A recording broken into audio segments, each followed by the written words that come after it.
पैबंद। क्या रमा ने पति को छोड़ दिया? लेखिका पूनम पांडे। दोस्तों, वीडियो में आगे बढ़े इससे पहले आप सबसे रिक्वेस्ट है, अगर आप चैनल पर नए हैं तो प्लीज ढेर सारी कहानियों को सुनने के लिए चैनल को सब्सक्राइब जरूर कर लीजिएगा। तो चलिए बढ़ते हैं वीडियो में आगे और सुनते हैं आज की कहानी। घंटी बजी तो दौड़कर उसने दरवाजा खोला। सामने लगभग 20 साल का एक नवयुवक खड़ा था। उसने वहीं खड़े खड़े दरवाजे के बाहर से ही अपना परिचय दिया। जी, मैं मदन हूँ, पवन जी का बेटा। पापा ने आपको संदेश भेजा होगा। आओ भीतर आओ, कहकर उसने दरवाजे पर जगह बना दी। मदन संकोच करता हुआ भीतर आ गया। जी, मैं आज ही यहाँ आया हूँ। आपको तकरीबन 10 साल पहले देखा था। तब मैं स्कूल में पढ़ रहा था। आपकी शादी का कार्ड हमारे घर आया था। तब मेरे हाई स्कूल के एग्जाम थे, इसलिए आपके विवाह में शामिल नहीं हो सका था। मैं यहाँ कॉलेज की पढ़ाई के लिए आया हूँ और यह लीजिए, पापा ने यह सामान आपके लिए भेजा है, कहकर उसने एक बैग दे दिया। बैग में बगीचे के ताजा फल, सब्जियां, अचार वगैरह थे। उससे खूब खुशी से आभार जताकर बैग ले लिया और उसको चाय नाश्ता वगैरह सर्व किया। इसी बीच उसने जोर देकर कहा, तुम यहीं पर रहो, मैं तुम्हारे पापा को कह चुकी हूँ कि सब कुछ तैयार मिल जाएगा। तुम अपनी पढ़ाई लिखाई पर ध्यान देना। मदन यह सुनकर बस एक बार में ही मान गया, मानो इसी बात को सुनने के लिए बेचैन था। वह उठा और जल्दी से अपना सब सामान जो उसने बाहर बरामदे में रखा था भीतर ले आया। उस दिन मदन अपना कमरा ठीक करता रहा। कुछ ही देर बाद वह वहाँ अपनापन महसूस करने लगा था, मगर उसका दिल यहाँ इतनी जल्दी लग जाएगा यह उसने सोचा ही नहीं था। अगले दिन मदन को उसने अपने पति से मिलवाया। मदन हैरान रह गया कि वे मकान के सबसे पिछले कमरे में खामोश लेटे हुए थे। कमाल है, कल दोपहर से रात तक इनकी आवाज तक नहीं सुनाई दी, मदन सोचता रहा। उसने मदन की सोच में व्यवधान डालते हुए कहा, दरअसल बात यह है कि यह दिन भर तो सोते रहते हैं और रात भर जागते हैं, मगर कल कुछ ऐसा हुआ कि दिन भर और रात भर सोते ही रहे। वह मदन के आने से बहुत ही खुश थी। दो लोगों के सुनसान घर में कुछ रौनक तो हो गई थी। एक सप्ताह बाद एक दिन मदन रसोई में आकर उसका हाथ बटाने लगा तो वह हंसकर बोली, अभी तुम बच्चे हो, तुम्हारा काम है पढ़ना। जवाब में उसने कहा, हाँ, पढ़ना तो मेरा काम जरूर है, मगर इतना भी बच्चा नहीं हूँ, मैं पूरे 21 बरस का हूँ। उसने आश्चर्य से देखा तो मदन बोला, 12वीं में एक साल खराब हो गया था, इसलिए, वरना अभी कॉलेज में सेकेंड ईयर में होता। कहकर वह चुप हो गई। एक दिन बातों बातों में मदन ने उससे पूछा, आपके पति को क्या हुआ है? वे कमरे में अक्सर क्यों रहते हैं? वे बिल्कुल फिट थे पहले तो, अच्छा खासा कारोबार देख रहे थे। हमारा सेब और चेरी का बगीचा है, उससे बहुत अच्छी आमदनी होती है। हुआ यह कि पिछले साल ही पेड़ से गिर पड़े, सब इलाज करा लिया है, कपकपा कर चल पाते हैं फिलहाल तो। 10 कदम चलने में भी पूरे 10 मिनट लगते हैं, इसलिए अपने कमरे में ही चहलकदमी करते हैं। सप्ताह में 2 दिन फिजियोथेरेपी कराने वाला आता है, बाकी फिल्में देखते हैं, उपन्यास पढ़ते हैं। धीरे धीरे ठीक हो जाएंगे। डॉक्टर ने कहा है कि समय लगेगा, पर फिर आराम से चलने लगेंगे। ओह! मदन ने यह सुनकर उनकी तरफ देखा। वह जानता था कि मुश्किल से 4-5 साल ही हुए होंगे इनके विवाह को। उसने अंदाजा लगाया और अपनी उंगली में गिनने लगा। वह फिर बोली, हाँ, 4 साल हो गए हैं इस अप्रैल में। याद है ना, तुम्हारी 10वीं के पेपर चल रहे थे तब, और उससे पहले भी मैं आपसे नहीं मिला था।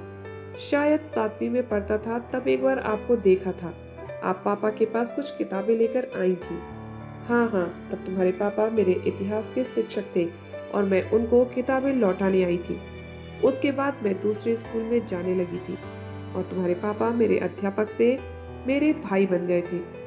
दिन गुजरते रहे। मदन को वहाँ रहते 5 महीने हो गए थे। वह यूं तो लड़कपन के उबड़ खाबड़ रास्ते पर ही चल रहा था, लेकिन यह साफ समझ गया था कि इन दोनों की खामोश जिंदगी में फिजियोथेरेपिस्ट के अलावा वही है जो थोड़ा बहुत संगीत की सुर लय ताल पैदा कर रहा है। मदन ने देखा था कि बगीचे में काम करने वाले ठेकेदार वगैरह भी एक आध बार आए थे और कोई बैंक वाला भी आता था, पर कभी कभी।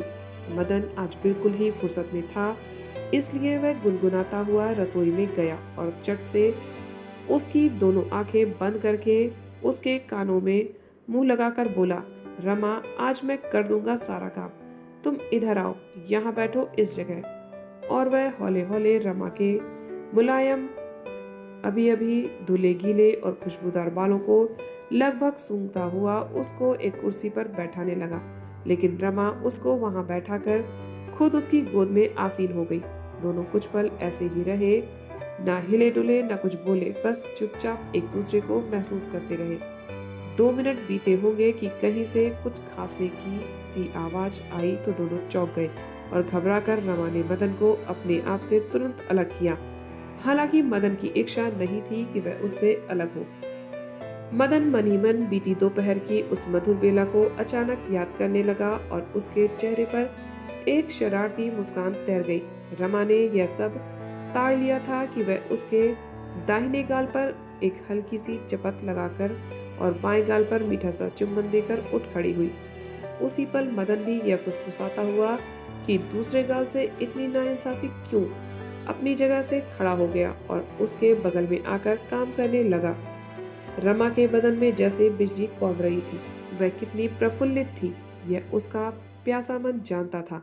वह तो ऐसे अद्भुत अनुभव को तरस ही गई थी, मगर मदन ने उसका अधूरापन दूर कर दिया था। तपते रेगिस्तान में इतनी बरसात होगी और इतनी शानदार, वह खुद बीता हुआ कल याद करके पुलक सी उठी थी। खांसने की आवाज दोबारा आने लगी थी। वह 2 कप चाय लेकर मदन को प्यार से देखती हुई वहां से निकली और पति के कमरे तक पहुंच गई। मदन चाय की चुस्कियां लेते हुए अपने लिए नाश्ता बनाने लगा। उसने जानबूझकर 2 बार एक छोटी कटोरी फर्श पर गिराई, मगर रमा उसके इस इशारे को सुनकर भी उसके पास नहीं गई। पति की दोनों हथेलियों को सहलाती हुई रमा उनमें मदन की देह को महसूस करती रही और अपने आप से बोलती रही, प्यार हमारे जीवन में बिल्कुल इसी तरह आना चाहिए। किसी उन्मुक्त झरने की तरह उसके भीतर गुदगुदाहट सी मदहोशी छा रही थी।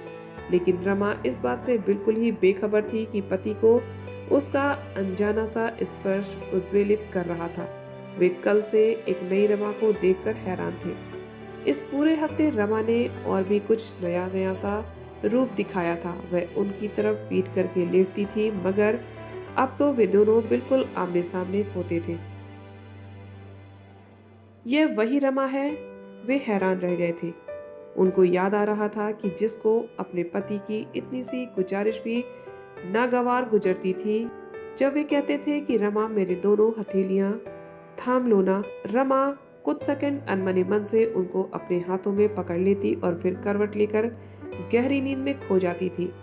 अब आजकल तो चमत्कार हो रहा था। रमा जैसे नई नवेली दुल्हन सी बन चुकी थी और उसके ये तेवर और अंदाज उनको चकित कर रहे थे। मदन भी, जो शुरू शुरू में उनसे कभी कभार ही एक आध सेकंड को ही मिलता था, वह अब कंधे भी दबा रहा था, चाय भी पिला रहा था। एक दिन रसोई से कुछ अजीब सी आवाजें आ रही थी, जैसे 2 लोग लड़ाई कर रहे हों। लेकिन बगैर कुछ बोले वे पहले तो हैरान होकर कल्पना करते रहे, फिर छड़ी के सहारे हौले हौले वहां तक पहुंचे तो देखकर स्तब्ध ही रह गए। वहां 2 दीवाने एक दूसरे में खोए हुए थे और इतना कि उन दोनों में से किसी एक को उनके होने की आहट तक नहीं थी। वे वापस लौट गए तो कुछ कदम चलने के बाद अपने कमरे के पास ही अचानक ही लड़खड़ा गए।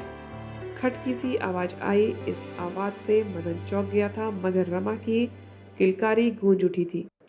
10 कदम में भी उनको पूरे 10 मिनट लगते हैं और फिर 2 अलग अलग आवाजों की खिलखिलाहट कोई दैत्य बनकर रसोई से दौड़कर आई और अपना रूप बदल लिया। अब वह छिछोरी हंसी उनके कानों में गर्म तेल बनकर दिल तक उतरती चली गई। सीने की जलन से तड़पकर वे चुपचाप लेट गए, आंखें बंद कर ली, दोनों मुट्ठियां कसकर भींच ली और लेटे रहे, मगर किसी भी हालत में एक आंसू तक नहीं बहने दिया। रमा को जो जीवन एक लादा हुआ जीवन लग रहा था, अब वही जीवन फूल सा, बादलों सा, रुई के फाहे सा लग रहा था। वह मदन के यहाँ आने को कुदरत के किसी करिश्मे की तरह मान चुकी थी। मदन को यहाँ 1 साल पूरा होने जा रहा था और रमा अब खिलकर निखर निखर सी गई थी। सुबह शाम और रात रात भर पूरा जीवन मस्ती से सराबोर था। बस एक ही अजीब सी बात हो रही थी। रमा ने गौर किया कि इन दिनों पति शाम को जल्दी सो जाते हैं। इतना ही नहीं, वे अपने दोनों हाथ तकिए में बिल्कुल छिपा कर रखते हैं। तो दोस्तों, आपको ये कहानी कैसी लगी कमेंट करके जरूर बताइएगा। इसी तरह की ढेर सारी कहानियों को सुनने के लिए चैनल को सब्सक्राइब जरूर कर लीजिएगा। तो चलिए मिलते हैं नेक्स्ट वीडियो में एक और नई कहानी के साथ। तब तक आप सब हंसते रहिए, मुस्कुराते रहिए, खुश रहिए। Bye bye, take care.